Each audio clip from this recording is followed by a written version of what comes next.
बदबख्त इस कलम अर्शी नूर किस नंबर 16। बता दो कौन थे वो लड़के। असद ने देखा इसका दुपट्टा भी नीचे फर्श पर पड़ा हुआ था। असद इसे घसीट कर कमरे में ले गया। माया असद के पीछे लपकी। तुम जाओ बाहर, ये हमारा आपस का मामला है। असद की बात इसे काफी बुरी लगी। क्यों जाऊं बाहर मैं? ऐसी भी क्या राजदारी? जो हरकत इसने की है वो मैं देख चुकी हूँ। असद इस पर भी चिल्लाया। जाओ बाहर। माया गुस्से से नाक फुलाती चली गई। वो रताबा के पास आया। इसकी नाक से बहता खून देखकर वो नरम पड़ गया। वो कमीज के दामन से अपना खून साफ कर रही थी। असद ने थोड़ी से पकड़कर इसका चेहरा ऊंचा किया। एक आंसू नहीं था इस वक्त रताबा की आंखों में। कौन थे वो? ये सच बता दो, कुछ नहीं कहूंगा। रताबा ने असद का हाथ झटका। मेरा सच भी आपका शक निकल लेगा, इसलिए जो सजा देनी है दे लें। मैं आपको अपनी सफाई नहीं देना चाहती। वो इसके सामने बैठा। जो मैंने देखा है शक करना बनता है मेरा। तुम अकेली थी घर में, गेट पर भी लड़के थे और एक लड़का दीवार फलांग कर बाहर निकला। क्या सोच सकता हूँ मैं, या कोई भी होता क्या सोचता? रुताबा के हाथ खून से भरे हुए थे। वो असद के करीब हुई। आप यही सुनना चाहते हैं ना कि ये लड़के भी मेरे पुराने या नए आशिक हैं? मैंने अकेलेपन का फ़ायदा उठाकर इन्हें बुलवाया। फिर दरवाज़ा नहीं खोला। आपके बताने के मुताबिक एक अंदर आया और मैंने इसे खुश दिली से वेलकम किया, क्योंकि आपने तो मुझे बीवी का दर्जा नहीं दिया। अपनी ख्वाहिशात को पूरा करने के लिए मैं ये सब कर सकती हूँ ना? इसके आंसू हलक में जा अटके। असद यकटक इसे देखता रहा। क्योंकि मैं लावारिस हूँ, अपनी इज़्ज़त लुटवा चुकी हूँ, नाजायज़ बच्चे की माँ हूँ। आपका शक बनता है मुझ जैसी लड़की पर। लेकिन जब यकीन है आपको कि मैं गलत हूँ और गलाज़त का ढेर भी, फिर इस गलाज़त से सच्चाई जैसी पाकीज़गी की उम्मीद क्यों रखते हैं? मुझसे आपको झूठ की ही बू आएगी। मुझे कुरेद कर अपने हाथ गंदे मत करें, क्योंकि एक बार जब इतने बड़े गुनाह की मुर्तकिब हो सकती हूँ, तो बिना खौफ ये गुनाह बार-बार भी कर सकती हूँ। यही डर, यही खौफ है ना आपको मुझसे? असद बस इसे हैरानी से देखता गया कि आज वो कैसे इसके सामने बोल रही है। इतनी हिम्मत इसे मेरे शक ने दी या मेरे ज़ुल्म ने? कुछ लम्हे इसे देखता रहा, फिर बोला, तुम नहीं बताओगी? इसने ना में सर हिलाया। नहीं बता सकती मैं। क्यों नहीं बता सकती? और ये पूछने का हक रखता हूँ मैं। वो होठों से खून साफ करके बोली। हक? कौन सा हक? किस हक की बात कर रहे हैं आप? मुझे मारने का हक, या मेरी आपकी मलकियत में आने का हक? या वो तमाम मज़ालिम ढाने का हक? असद अपना गुस्सा दबाते हुए बोला, मेरे साथ इस घर में मेरे नाम की निस्बत से रहती हो तुम, ज़िम्मेदारी हो मेरी। ज़िम्मेदारी नहीं हूँ मैं आपकी, बल्कि वो बोझ हूँ जो ज़बरदस्ती आपके कंधों पर डाला गया, जिसको उठाने की सकत नहीं आप में। और जब भी ये बोझ आपको ज़्यादा भारी लगता है, तो आप आ जाते हैं मुझ पर अपनी थकन उतारने। फिर अपने बोझ के साथ-साथ मुझे आपके दिए हुए ज़ख्मों का बोझ भी उठाना पड़ता है। तुम मेरी बातों को गलत रुख दे रही हो। असद शाह, मुझे हमेशा सबने गलत रुख ही देखा, गलत ज़ाविये से परखा, हत्ता कि मुझे कबूल भी गलती से किया। तो फिर आज मैंने भी खुद को गलत कबूल कर लिया है। आज इतनी जुर्रत कहाँ से आई तुम्हारे अंदर, जो मेरे ही सामने बैठकर इस तरह मुझसे बात कर रही हो? जब मुजरिम जुर्म करने का आदी हो जाए, तो वो फिर सज़ा के खौफ से बेखौफ हो जाता है। वो फिर ये नहीं सोचता कि कौन होगा सामने। असद ने इसकी आंखों में झांका, जहाँ इसके रुके हुए आंसू इसकी मासूमियत का रोना रो रहे थे, लेकिन बहने से और कुछ कहने से कासिर थे। असद ने इससे कोई सवाल नहीं किया, और वो एक बार फिर डर गया था कि इस बार फिर वो खुद को कोई नुकसान ना पहुंचा ले। अपने सवाल अपने मन में लिए वो गहरी सांस लेकर उठा और इसका हाथ पकड़कर इसे जबरदस्ती वॉशरूम में लाया। इसके सर पर पानी डालकर इसका खून बंद करने की कोशिश करने लगा। रहने नहीं, मैं खुद कर लूंगी। रुताबा ने इसे पीछे हटाया। बाहर डोरबेल मुसलसल बज रही थी। माया सहन में गुस्से से भरी बैठी थी। असद इस पर एक नज़र डालकर बाहर गया। गेट पर 2 आदमी 3-4 लड़कों के साथ थे। इनमें से एक लड़का वही था जो दीवार फलांग कर भागा था। इससे पहले कि असद कुछ बोलता, इसके साथ खड़े आदमी ने पहल की। हम आपसे माज़रत करने आए हैं। हमारे बच्चे हैं ये, और यहीं रहते हैं हम। ये क्रिकेट खेल रहे थे। बॉल आपके घर गिरी, बेल बजाई, पर कोई नहीं था घर में। ये बेवकूफ़ आपके घर कूद पड़ा और फिर आपकी गाड़ी देखकर आपसे कुछ कहे बिना भाग गए आपके डर से। लेकिन मैं इन्हें यहाँ लाया हूँ कि कल को आप इन्हें दोबारा यहाँ देखकर चोर ना समझ लें। इन सब लड़कों ने एक साथ असद से माफ़ी माँगी, और इन बच्चों के वालिद ने भी। ठीक है बेटा, लेकिन अगली बार घर बंद हो या खुला, किसी के घर इस तरह चोरी छुपे मत कूदना। ये तो अच्छा हुआ तुम भाग गए, वरना चोर समझकर मैंने बहुत बुरा मारना था तुम्हें। इन सब ने एक बार फिर माफ़ी माँगी। असद ने इनकी माफ़ी कबूल कर ली और अंदर आया। माया अब तक इसी तरह बैठी थी। वो अपने कमरे में जाने लगा तो वो पीछे से बोली, चली गई है वो अपने कमरे में। असद मुड़ा पीछे। इसने बताया कौन थे वो? असद बोला, वो बताए ना बताए तुम्हारा इससे कोई मतलब नहीं। क्यों नहीं है मतलब? ये ओछी और बेहया हरकतें मुझसे तो इस घर में बर्दाश्त नहीं होंगी। असद इसके रवैये पर इसे देखकर बोला, इसने कोई गलत हरकत नहीं की। कुछ लड़के क्रिकेट खेल रहे थे, वो खाली घर समझकर कूदा अंदर और मेरी गाड़ी की आवाज़ सुनकर भागा। माया मुस्कुराई। ओ अच्छा, इसने कहा और तुमने मान लिया? इसने कुछ नहीं कहा, वो अपने दिफा के लिए भी कभी नहीं बोलती। तो फिर क्या तुम्हें इल्हाम हुआ था इस बात का? नहीं, इल्हाम तो नहीं हुआ। बाहर अभी गेट पर वही बच्चे अपने फादर के साथ एक्सक्यूज़ करने आए थे। माया मज़ीद कुछ बोली तो नहीं, पर इसकी आंखों में बहुत कुछ था जिसे असद नज़रअंदाज कर गया, क्योंकि वो इसके साथ रुताबा को लेकर कोई बहस नहीं करना चाहता था। इसके कदम रुताबा के कमरे की तरफ बढ़े तो इसका दरवाज़ा लॉक देखकर वो बाहर लॉन में आ गया। माया अपने कमरे में चली गई। असद लॉन में टहलता हुआ ठंडी-ठंडी चाँद की रोशनी में अपने आप से महगुफ्तगू था। क्यों आज मुझे इतना धड़का लगा इसके साथ कुछ होने का? क्यों मैं इतना पॉसेसिव आज से इसे लेकर इतना पॉसेसिव हुआ? क्यों मैंने इस पर शक करते हुए गलत अंदाज से सवाल पूछा? किस बात का डर था मेरे अंदर? सादिया के साथ होने वाले हादसे का? तो फिर मैंने इस खौफ को क्यों रुताबा के सामने शक के लिबादे में पेश किया? जब मैं इसे कबूल नहीं करता तो फिर क्यों इनकार भी नहीं कर पाता इसके वजूद से? क्यों मैं इसे खोने से डरता हूँ? मैं क्यों चाहता हूँ कि वो जिस तरह भी रहे लेकिन मेरे साथ मेरे सामने रहे?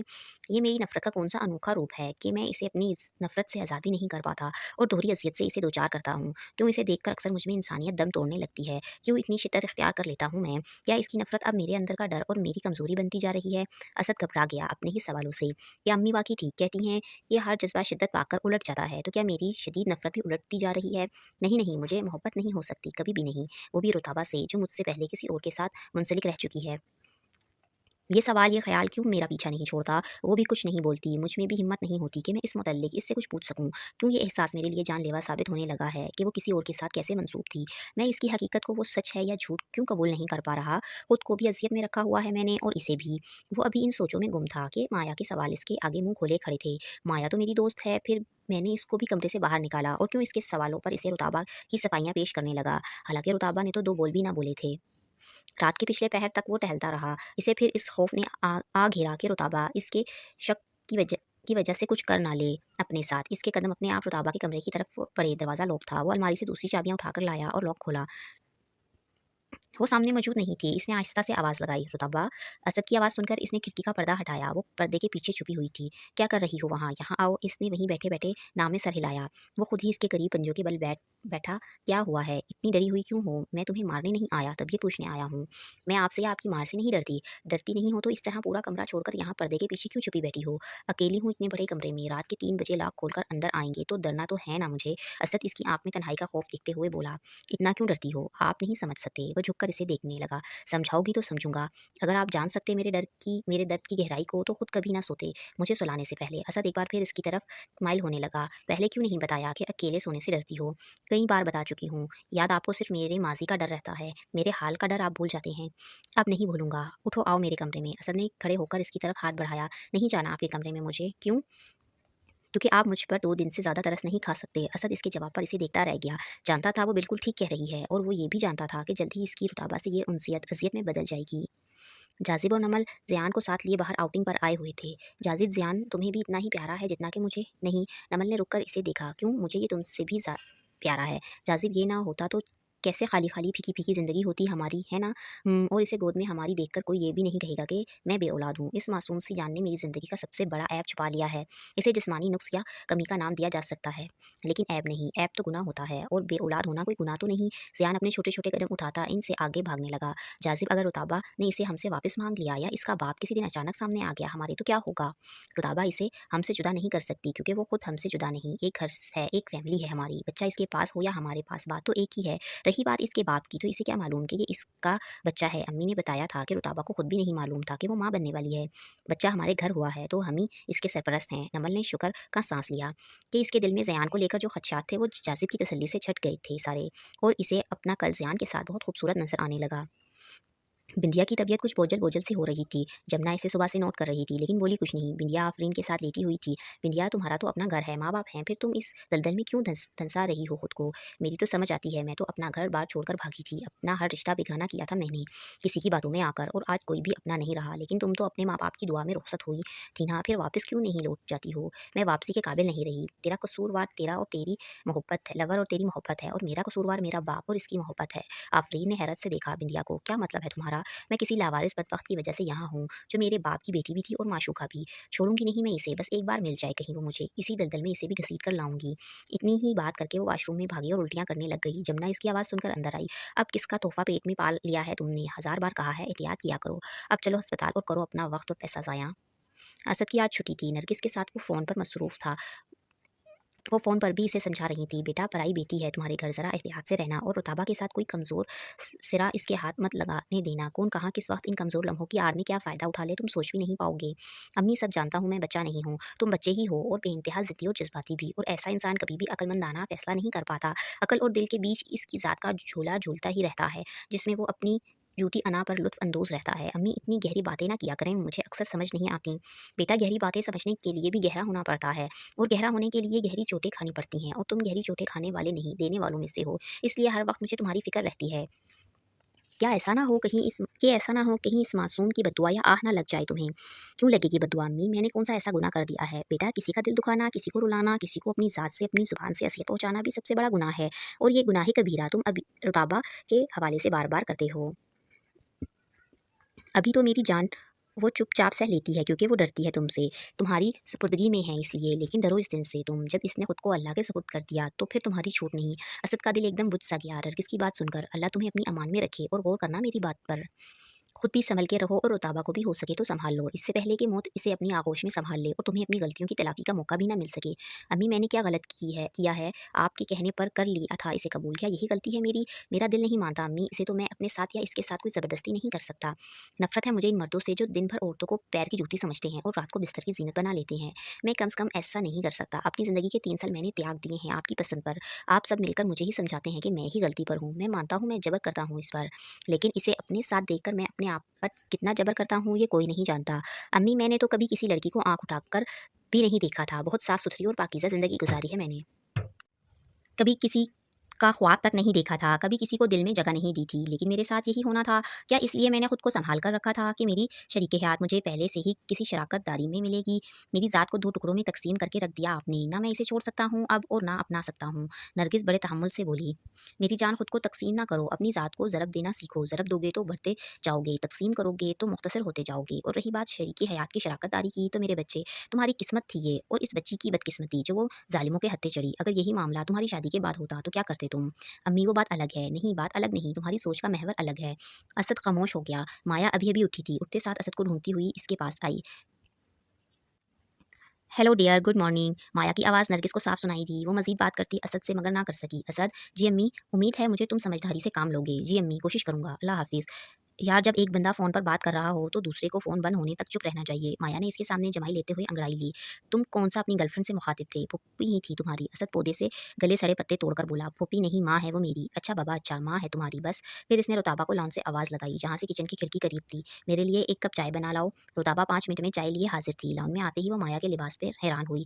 ब्लैक नेट की नाइटी में इसका गोरा खूबसूरत जिस्म बहुत वाज़िह हो रहा था। रुताबा चाय रखकर वापस हुई तो असद ने रोका। सुनो जी, अम्मी का फ़ोन आया था। कल नमल और जाज़िब आ रहे हैं कराची। सुबह इनकी फ़्लाइट है। जो कुछ चाहिए सामान घर के लिए तो लिस्ट बना लो। बाज़ार चलते हैं कुछ देर में फिर। वो सर हिलाती चली गई। असद खुद ही घंटे बाद इसके पीछे आया। वो बर्तन धो रही थी। बना ली तुमने लिस्ट? जी, वो सामने दराज में पड़ी है, आप ले आएँ। क्यों, तुम नहीं चलोगी साथ? नहीं, आप माया को ले जाएँ। मुझे अभी काफ़ी काम करने हैं। मुझे तुमसे कोई बात करनी है। जी बोलिए, वापस आकर करता हूँ। रुताबा ने इसे देखा। इसका लहजा नॉर्मल नहीं था। या अल्लाह खैर करना, अब कौन-सी बात हो गई? असद के अंदाज़ पर वो बेचैन और परेशान हो गई। असद गाड़ी की चाबी घुमाता लॉन से गुज़रा तो चाबी पौधों में जा गिरी। वो चाबी उठाने के लिए झुका तो पौधों में सामने ही गेंद पड़ी हुई थी। असद ने बॉल उठाई और बाहर फेंकी।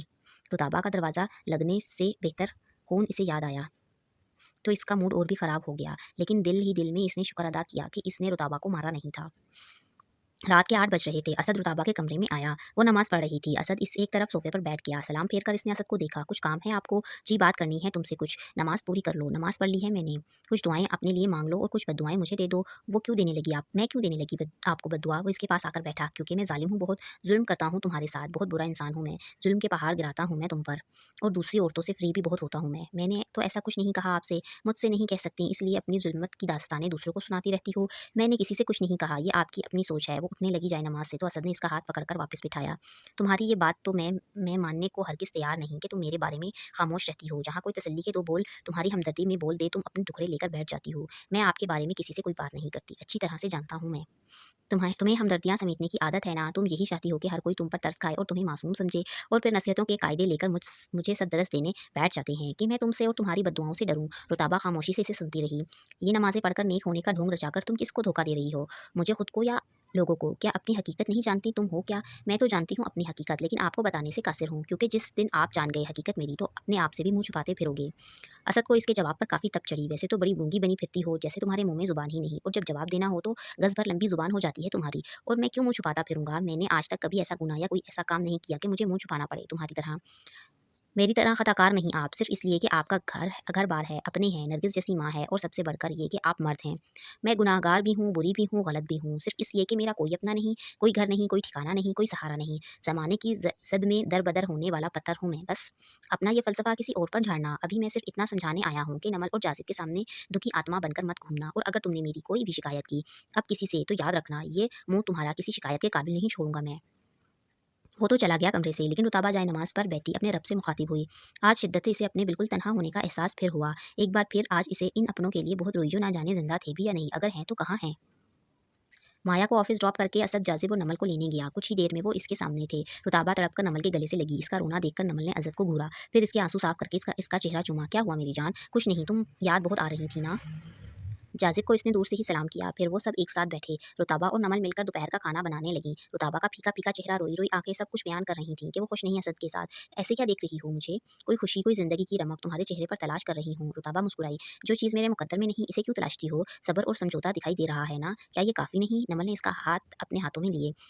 असद ने अब तक तुम्हें बीवी की हैसियत से तस्लीम नहीं किया ना? कर लेगा वक्त आने पर। तुम्हारा वक्त आने तक इसने किसी और को तस्लीम कर लिया, फिर क्या करोगी? मैं कर ही क्या सकती हूँ सिवा सब कुछ समझने सहने के, और करते वो हैं कुछ जिनके सर पर हाथ रखने वाले माँ बाप हों।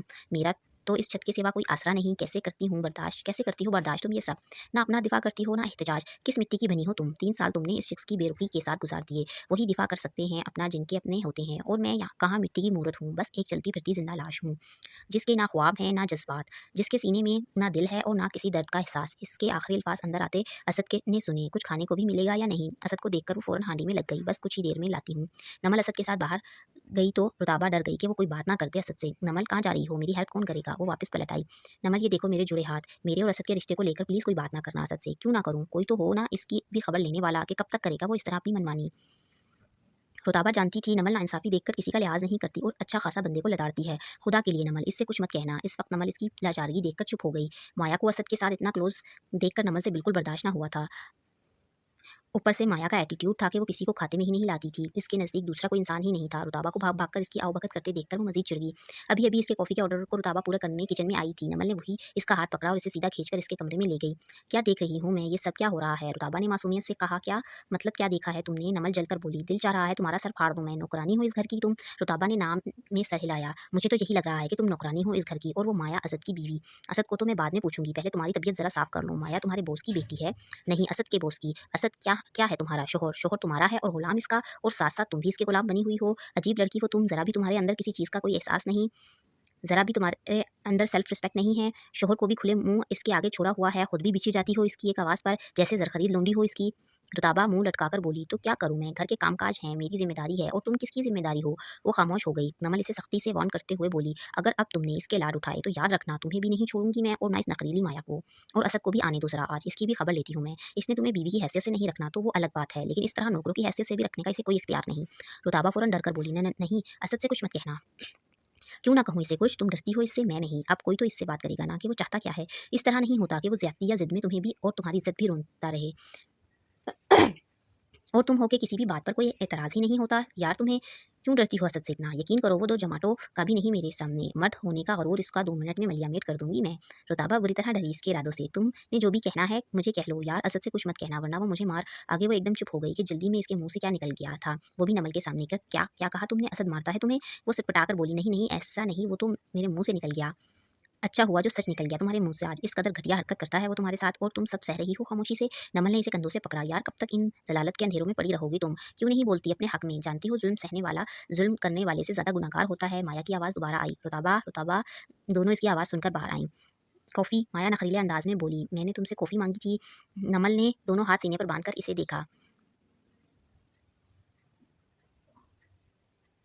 कॉफ़ी की नीड तुम्हें है तो खुद बना लो। इंसान को अपने काम खुद करने चाहिए। माया गुस्से से बोली। क्यों? ये किस लिए है यहाँ? शायद तुम भूल रही हो, तुम्हारी कंपनी के चेयरमैन की बीवी है ये, तुम्हारी या इस घर की नौकरानी नहीं। नमल की बात पर माया को जैसे आग लग गई। तुम्हें तमीज़ नहीं किसी से बात करने की? नमल बड़े इत्मीनान से बोली। मैं सामने वाले को देखकर बात करती हूँ कि वो किस काबिल है। माया चीखते हुए बोली। क्या बकवास की तुमने? असद और जाजिब इसी वक्त एक साथ अंदर आए। माया से पहले नमल असद के पास आई। ये क्या चीज़ तुमने घर में रखी हुई है? वो माया की तरफ इशारा करके बोली। माया का पारा और भी चढ़ गया। असद, अगर इसने अब मेरे बारे में एक लफ्ज़ भी और कहा तो मैं भूल जाऊँगी, ये तुम्हारी कुछ लगती है।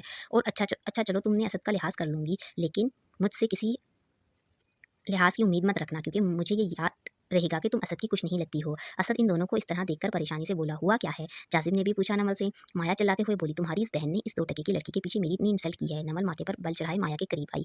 किसे कहा तुमने 2 टके की लड़की? जाजिब जानता था वो किसी का लिहाज नहीं करती, इसलिए नमल को बाजू से पकड़कर पीछे किया। माया भी इसी की टक्कर की थी, वो जो कोने में फसाद की जड़ खड़ी है, इससे कहा है मैंने 2 टके की लड़की। इसने रुताबा की तरफ इशारा किया। नमल बमुश्किल बर्दाश्त करके बोली, वैसे बड़ी हैरत की बात है, इस 2 टके की लड़की के शोहर के पीछे तुम पागल हो रही हो। इतना गिरना पड़ा तुम्हें अपनी औकात से नीचे। नमल ने माया के साथ साथ असद को भी अपनी लपेट में लिया। माया ने जैसे ही गुस्से से बेकाबू होकर इसे थप्पड़ मारने के लिए हाथ उठाया तो नमल ने इसकी कलाई पकड़ ली। आइंदा ये हाथ तुमने मुझ पर या रुताबा पर उठाने की कोशिश की तो उखाड़ के दूसरे हाथ में थमा दूंगी। वो रो पड़ी, असद मुंह क्या देख रही हो? मेरा काबू में करो इस पागल लड़की को। वो क्या काबू करेगा मुझे? वो तो खुद अपने काबू से बाहर है और अंदाजा हो गया है ना मैं पागल हूँ, तो बच के रहना मुझसे। यार हुआ क्या है, क्यों लड़ रही हो तुम इस तरह? असद ने दोनों को देखा। नमल को जाजिब अंदर ले गया। वो जानता था कहीं माया पिट ही ना जाए इसके हाथों। माया के शोर की आवाज़ अंदर तक आ रही थी। असद तुम इसे इसलिए यहाँ लाए हो कि ये मुझे इस तरह जलील करे? मैंने तो सिर्फ काफ़ी मांगी थी इससे, जवाब गूंगी बनी खड़ी, जो अब गूंगी बनी खड़ी है।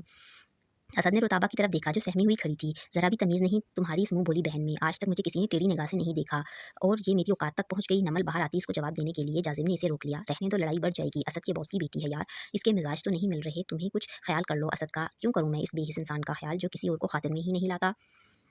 नौकर बनाकर रखा हुआ है इसने रुताबा को यहाँ, और साथ में इस माया सरफरी का गुलाम भी। यार खुद भी इज्जत नहीं करता, इसकी दूसरों से भी जलील करवाता है। ये कहाँ की मर्दानगी है इसकी? इंसानियत नाम की चीज़ नहीं इसमें। माया की आवाज़ फिर अंदर आई। मैंने तो सिर्फ इससे काफ़ी मांगी थी, ना बना देती, अपनी दोस्त के साथ मिलकर जलील किया इसने मुझे। नमल बाहर आई दोबारा। इसने तो तुम्हें कुछ नहीं कहा, गलत बयानी से काम क्यों ले रही हो? और काफ़ी तुमने पीनी थी ना, तो फिर इससे क्यों मांगी? मोहताज हो इसकी या मांगने की आदत है तुम्हारी? उफ, इसकी बात थी या बम का गोला जो माया के सर पर फटा।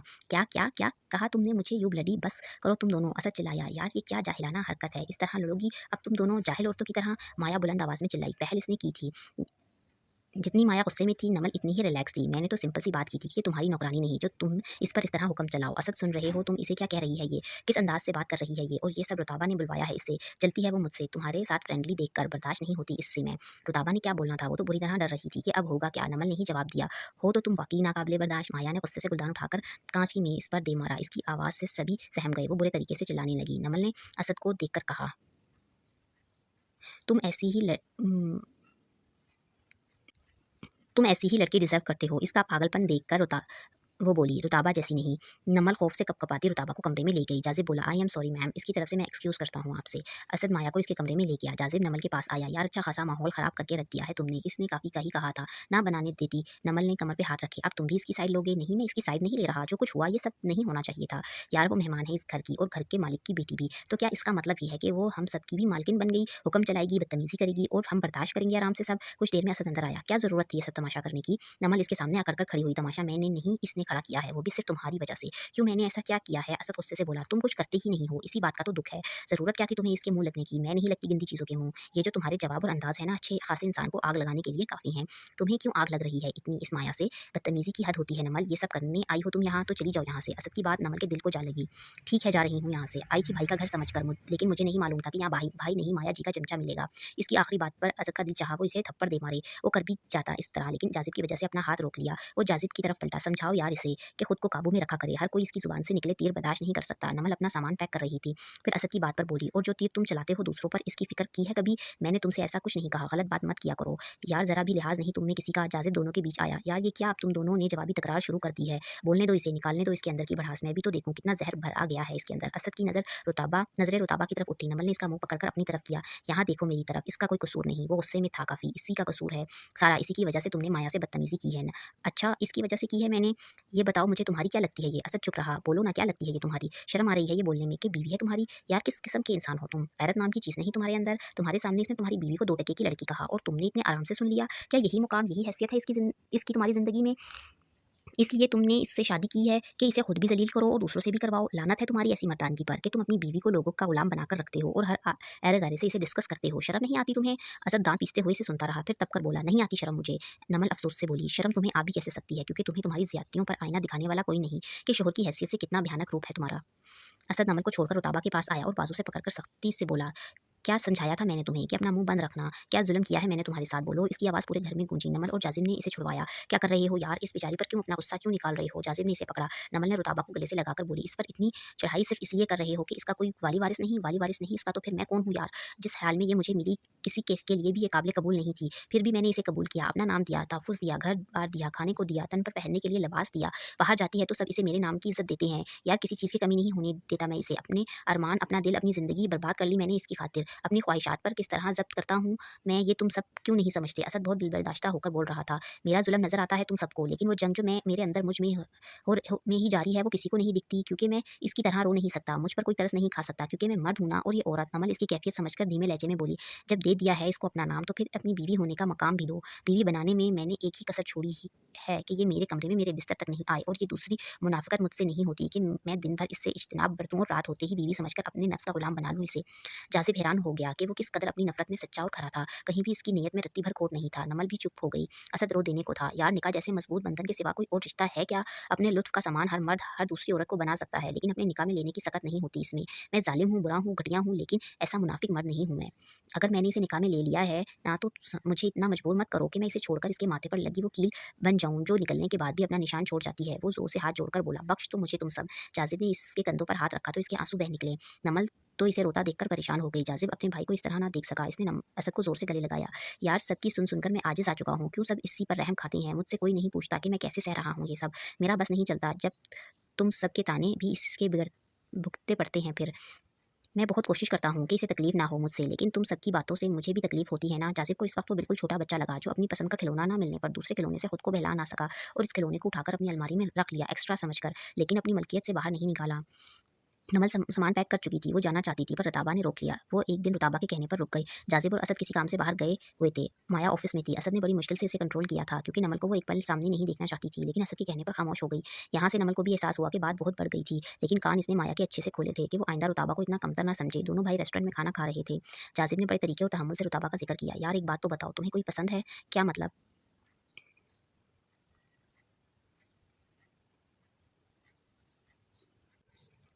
मतलब कि तुम इंटरेस्टेड हो किसी में अपनी फर्दर लाइफ को लेकर? नहीं। तो फिर रुताबा के साथ इस तरह ज़िंदगी गुजारने का कब तक इरादा है? मालूम नहीं। यार ये क्या बात हुई? इस तरह तुम सिर्फ़ इसे नहीं खुद को भी सज़ा दे रहे हो। ज़िंदगी एक ही बार मिलती है, और ये रिश्ते भी दिल से एक बार ही जुड़ते हैं, क्योंकि इनकी कद्र-कीमत नहीं समझ सकते तुम। अपनी ज़िंदगी के भी कीमती लम्हात ज़ाया कर रहे हो, जो लौट कर किसी सूरत वापस नहीं आएँगे। असद चेयर से सर टिकाकर बोला, जानता हूँ सब कुछ यार। तो फिर क्यों खुद को भी इसके साथ स्पॉइल कर रहे हो? ज़िंदगी का मकसद समझो, इस तरह इसे रायगा मत जाने दो। रुताबा को कबूल नहीं कर सकते तो ठीक है, लेकिन किसी और के सामने इसे डिग्रेड मत करो। आखिर को है तो वो तुम्हारी ही बीवी। तुम्हारे नाम से तुम्हारी पहचान बन चुकी है सोसाइटी में, और यार ज़िंदगी इस तरह नहीं गुजरती जैसे तुम गुजार रहे हो। असद गहरा सांस लेकर बोला, यार गुजर जाएगी ज़िंदगी, और क्या है, मुट्ठी से गिरती रेत की तरह है, जो सिरकते-सिरकते सिरक ही जाएगी एक दिन। ये क्या बात हुई यार, मैच्योर हो तुम, ऐसे लाबाली बातों वाली उम्र नहीं तुम्हारी। तुम्हारे लिए अपनी अना से ज़्यादा कुछ भी खास नहीं। लेकिन मेरे भाई, अना अगर मुस्बत मायनों में हो तो बहुत अच्छी, वरना ये महज़ खसारे का सौदा करती है। और यार ऐसी अना को अपना कर क्या करना, जिसमें तुम हर अपने को हक हत्ता कि अपने आप को भी नज़रअंदाज करते जाओ। असद कुछ ना बोला। तुम्हारी खामोशी का क्या मतलब लूँ मैं? ज़िंदगी में अपनी कुछ बेहतरी लाओगे या इसी तरह खुद को जलाते रहोगे? वो जाज़िब को देखकर बोला, देखते हैं यार कब तलक जलना लिखा है नसीब में। और क्लोज़ करो इस चैप्टर को अब, चलो घर। जाज़िब ने नोट किया कि इसे खुद से भी कोई लगाव ना रहा था। नमल और जाज़िब घर जाने लगे थे। जाते हुए नमल ने माफ़ी मांगी रुताबा की खातिर असद से, कि कल को इसके जाने के बाद वो रुताबा से इसका बदला ना ले। असद ने इसके सर पर हाथ रखा तो इसने सर असद के सीने पर रखा। मैंने गुस्से में बहुत कुछ कहा असद तुमसे, लेकिन खुदारा ये गलतफ़हमी मत पालना कि ने कुछ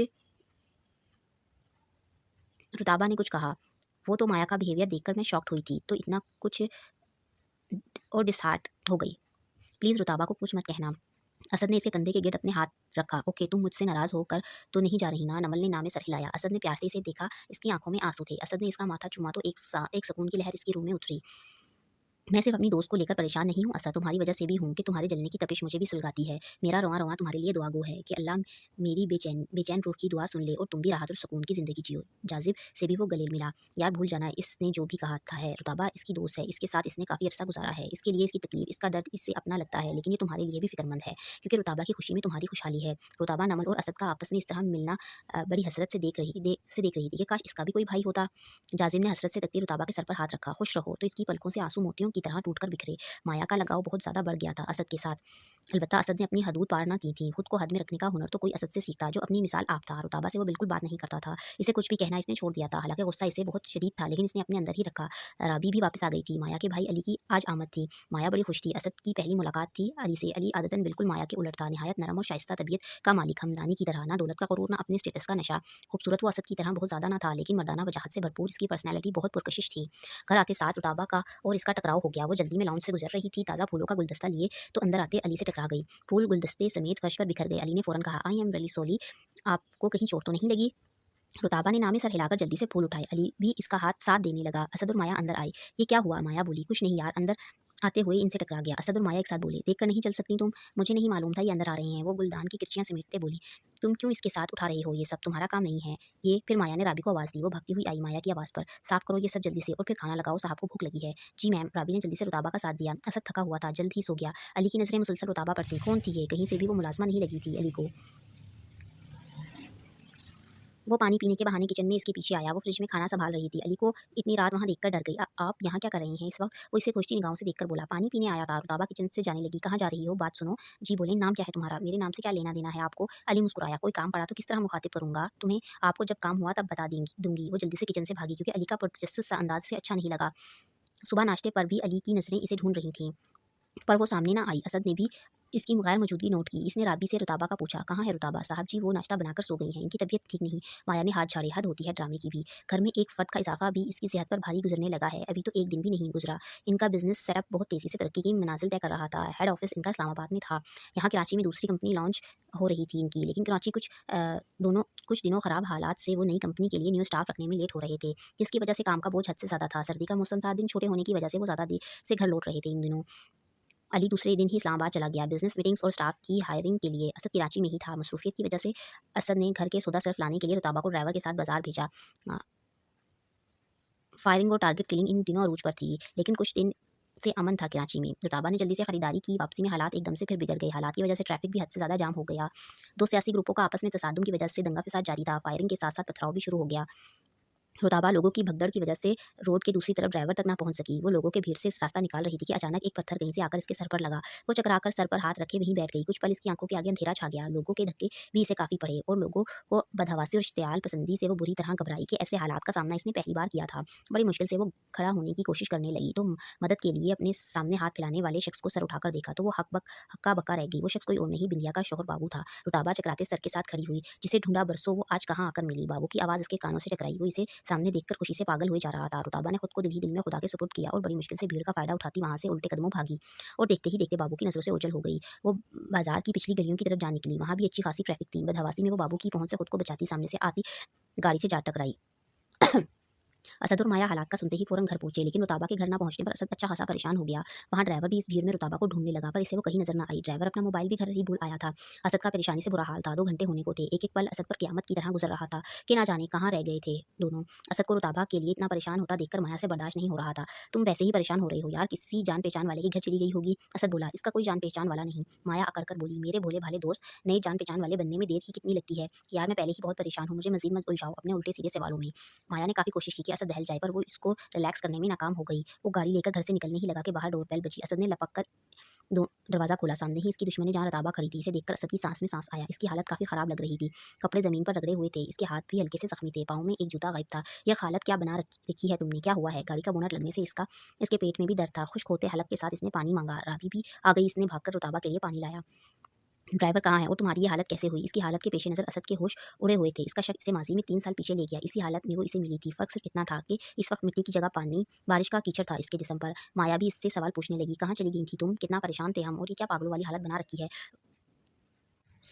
रुताबा रुताबा बिल्कुल खामोश थी। इसे खुद नहीं यकीन यकीन नहीं यकीन उसे खुद नहीं यकीन आ रहा था कि वो किस तरह बाबू से बचकर घर सलामत पहुंची है। असद ने इसका चेहरा अपने हाथों में लिया। किसके साथ आई हो तुम? ड्राइवर कहाँ है? तुम कुछ बताओगी? वो घबराई हुई थी। असद का चेहरा चुपचाप देखने लगी। असद को हजारों वसवसों ने आन घेरा। इसकी खामोशी और बदहवासी ने मजीद असद को परेशान कर दिया। इतने में ड्राइवर भी आ चुका था। असद जल्दी से ड्राइवर के पास आया। कहाँ थे तुम और फ़ोन क्यों नहीं उठा रहे थे तुम? असद बहुत गुस्से में था। ड्राइवर ने रुताबा को देखकर शुक्र अदा किया। साहब जी, अचानक से हालात बहुत ज़्यादा खराब हो गए। फायरिंग, मारपीट, पथराव, जगह जगह गाड़ियाँ जलाकर ट्रैफिक रोक दी दी गई थी। लोगों का रश भी बहुत था। बीबी जी को मैंने बहुत तलाश किया, मुझे नहीं मिली। अभी घर पहुँचा हूँ आपके सामने। माया ने एक बार फिर शक भरे लहजे में रुताबा से पूछा, मैडम बता भी दो कहाँ से अपने आप को उजड़ा चमन बनाकर आई हो? राबी का शौहर जो चौकीदार था असद के पास आया। साहब जी बाहर कोई आपको बुला रहा है। कह रहा है इसने बेगम जी को घर पहुँचाया है। असद बाहर आया। इस आदमी की पीठ थी असद की तरफ। आपने मुझे बुलाया। वो जैसे ही पलटा तो असद और वो दोनों एक दूसरे को देखकर हैरान हुए।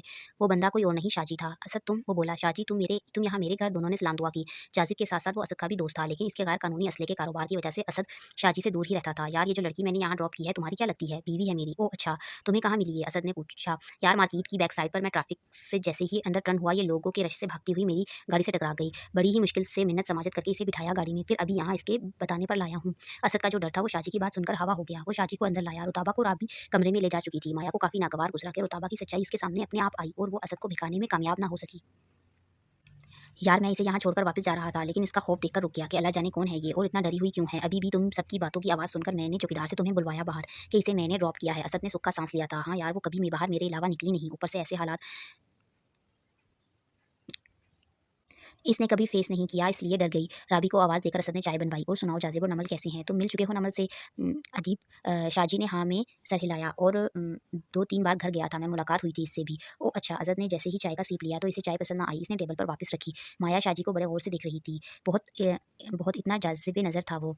शाजी कुछ देर और बैठा कर इजाज़त चाहिए। ऐसे कैसे जाओगे तुम? खाना खाकर जाना, और शहर के हालात भी ठीक नहीं। खाना खाने फिर कभी आऊँगा, और शहर तो है अपना, हर गली हर कूचा मेरा है। असद मुस्कुराया। हाँ भई बादशाह जो ठहरे तुम इस शहर के। शाजी एक चटकती सी निगाह माया पर डालकर चला गया। असद ने खुदा का शुक्र अदा किया। माया सीने पर हाथ बांधे बोली, एक बात तो बताओ, तुम्हारा तो बज़ाहिर कोई ताल्लुक नहीं है रताबा से, और तुम्हें वो बिल्कुल भी पसंद नहीं, फिर इतनी नाताल्लुकी में भी इसके लिए इतनी परेशानी कैसे? सवाल तो इसका वाकई ठीक था, लेकिन असद के पास कोई जवाब ना था।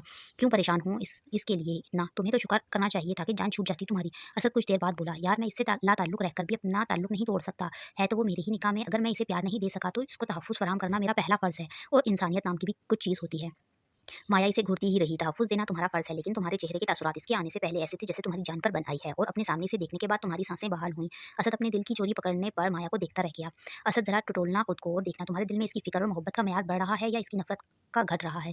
माया इसे गहरी सोच में डालकर चली गई। वो वाक़ई अपनी कैफ़ियत पर हैरान था कि क्यों इसकी जान पर बन आई थी। रुताबा के ना मिलने पर ये इससे बेइतनाही का ऐसा कौन-सा रूप था जो मेरे लिए इस कदर अज़ियतनाक था कि एक पल चैन नहीं था मुझे। मेरा बस नहीं चल रहा था कि मैं किस तरह इस तक या वो मुझ तक पहुँचती। क्या वाक़ई इसकी नफ़रत मानन पड़ रही थी मेरे अंदर, या इसकी मोहब्बत मेरे अना के डर से मेरे अंदर छुपी बैठी है कि इसे सामने ना पाकर वो मेरे अंदर से छलक कर बाहर आए और माया ने भाप ली? क्या वाक़ई मैं इसे चाहता था? लेकिन ये कैसी चाहत है मेरी कि इसे चाहकर भी चाह नहीं पाता मैं? क्या मैं दोहरी शख्सियत अपनाकर फिर रहा हूँ? एक तरफ शदीद नफ़रत का इज़हार और एक तरफ अपने अंदर पनपती मोहब्बत से इनकार। वो अपने इन ख़्यालों को झुठलाने लगा। नहीं, मेरा मियार मेरी अना कैसे गिरा सकती है रुताबा के कदमों में? क्या वो वक़्त दूर नहीं कि मैं भी और मेरा दिल भी रुताबा के कदमों में होगा? वो घबराकर किचन में आया और खटाखट पानी की पूरी बोतल पी गया। फिर रुताबा के कमरे में आया। वो कंबल में लिपटी सो रही थी। राबी इसके पास ही थी। असद को देखकर राबी ने उठना चाहा, पर इसका हाथ रुताबा के हाथ में जकड़ा हुआ था। असद ने आहिस्ता से राबी का हाथ छुड़वाकर इसका हाथ अपने हाथ में लिया। जाओ तुम भी आराम करो। राबी बोली, साहब जी बीबी को सर पर चोट लगी है, हल्का-सा खून जमा हुआ था, मैंने साफ किया है, आप देख लेना कि ज़ख्म ज़्यादा गहरा तो नहीं। ठीक है। राबी चली गई। असद इसके पास लेटा। माया की बातें इसके कानों में गूंज रही थी। अपने अंदर को टटोलो और देखो कि तुम्हारे दिल में इसकी मोहब्बत का म्यार बढ़ रहा है या नफ़रत का घट रहा है।